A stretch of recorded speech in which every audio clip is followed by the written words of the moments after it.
So this week I've got a really interesting glass effect that I had picked up on a movie poster. It's actually a movie that's been out for some time now.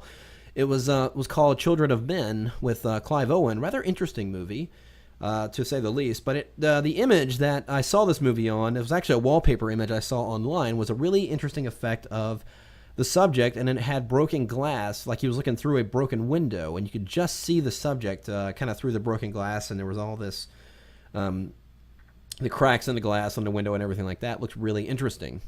So I thought we'd tackle that with this subject right here. I've got this shot of this subject that looks really good, really dramatic, like you would see in a movie poster. She's kind of looking off to the side, and the wind, kind of blowing her hair. It looks really interesting for what we're doing.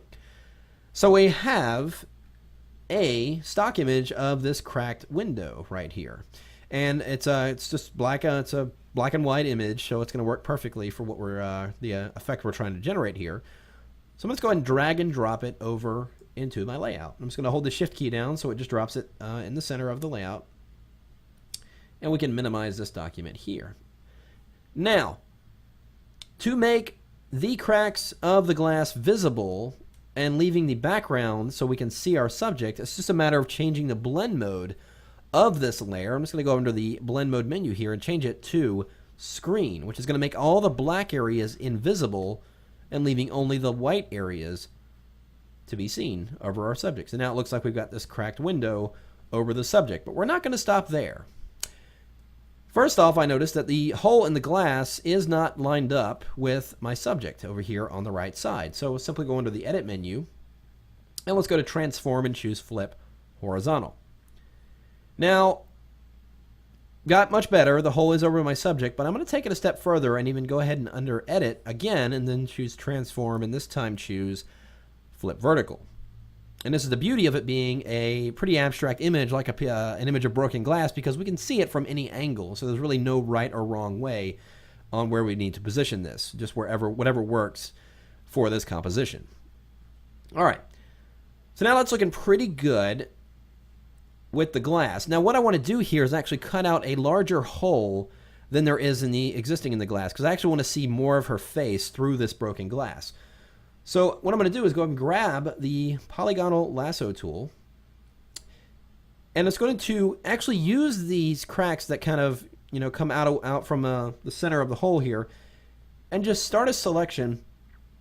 And this is where you just kind of use what's there. But the main concentration here is that we want to see a fair amount of her face, not all of it. We're just going to have some areas obstructed just for the sake of drama. I'm going to go ahead and start up here in the top area and just click and start a selection. I'm just going to go across here, I think down here. I'm just going to, let's follow these lines here. Let's just go down a little bit here. Don't have to follow all the lines. I'm just kind of getting fairly dramatic areas here. Let's do this, and just follow along the lines. And try and be as random as possible so that you can see that it is broken glass, and this is just an area of the window that's just kind of broken through. So again, being just randomly going through here and selecting different areas. And you don't have to follow all lines all the time. It's like there's an area here where there's no lines at all, but I'm just going to go ahead and create one just to make this image work for what I'm going for. Actually, let's go up here.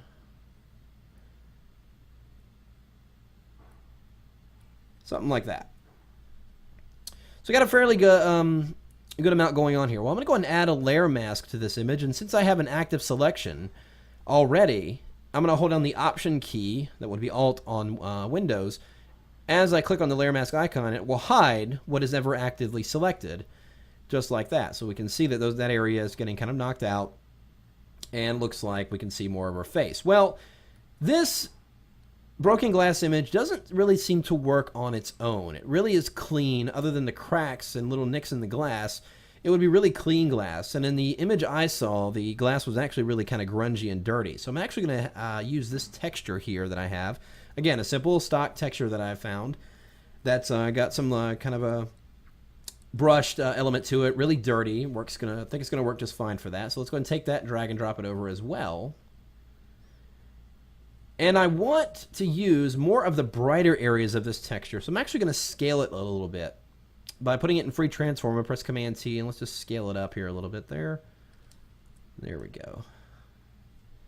And then I'm not going to use a blend mode, but I'm rather going to drop the opacity of this layer to around 50.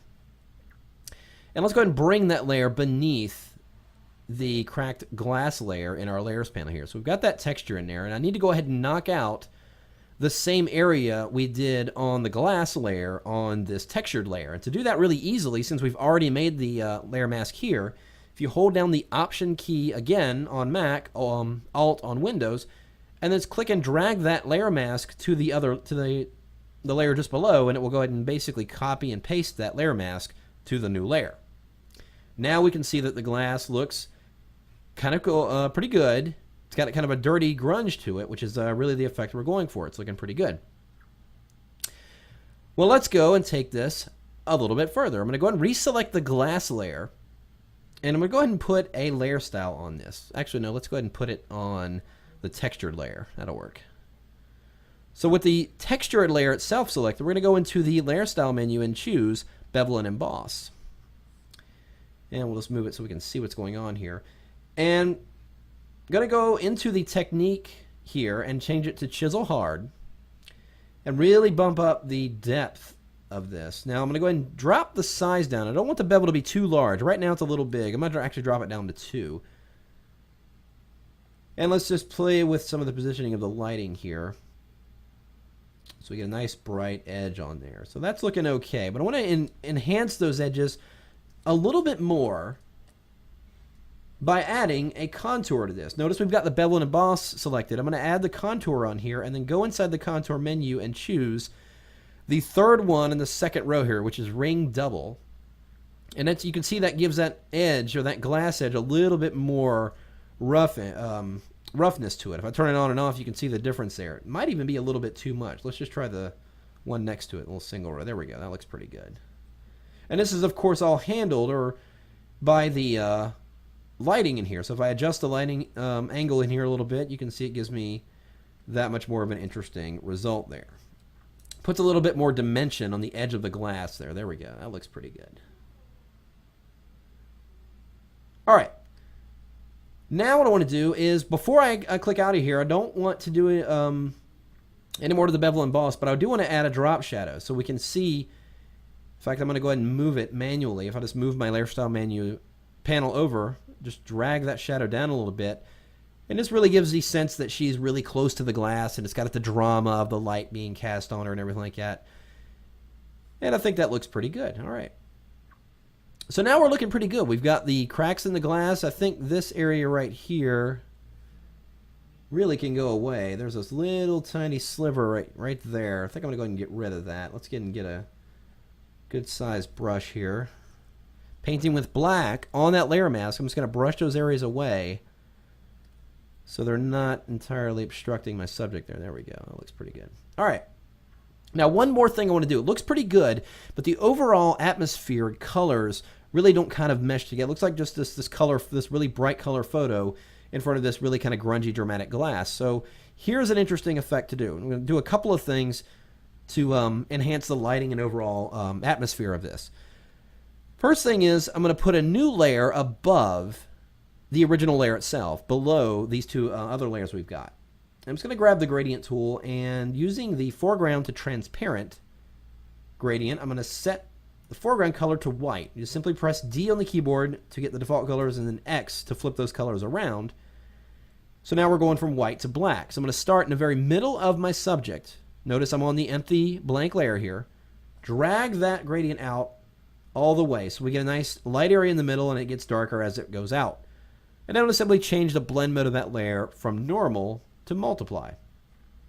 So you can see if I turn it on and off, it gets just made a little bit more of a light effect on the subject here. Now, reselect that very top layer of the image.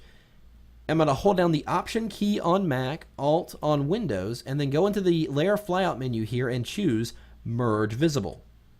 This will create a merged copy of all the visible layers in the image, bringing it to the very top here. What I'm going to do now is go ahead and apply a hue, saturation, and color effect to this. Go under Image Adjustments and then choose Hue, Saturation. And inside here, we're going to check on Colorize and set the hue to 200 and the saturation to 40. And leave the lightness at 0 and click OK. And then merely change the blend mode of this layer once again, from this time from normal to soft light. And notice the change there. It's really kind of just going from, yeah, it looks kind of composited well there, to making it look that much more dramatic, giving it kind of this blue cast on it, almost like a photo filter, which you could even try the photo filter feature in Photoshop, probably give you a similar effect. But I like the way I like the result I get by colorizing the layer and then blending it using this soft light blend mode. But that is pretty much how you can achieve a very similar effect as to what I saw in the movie poster, where you can get really a sense of drama and depth by adding a few simple stock images to create this broken window effect.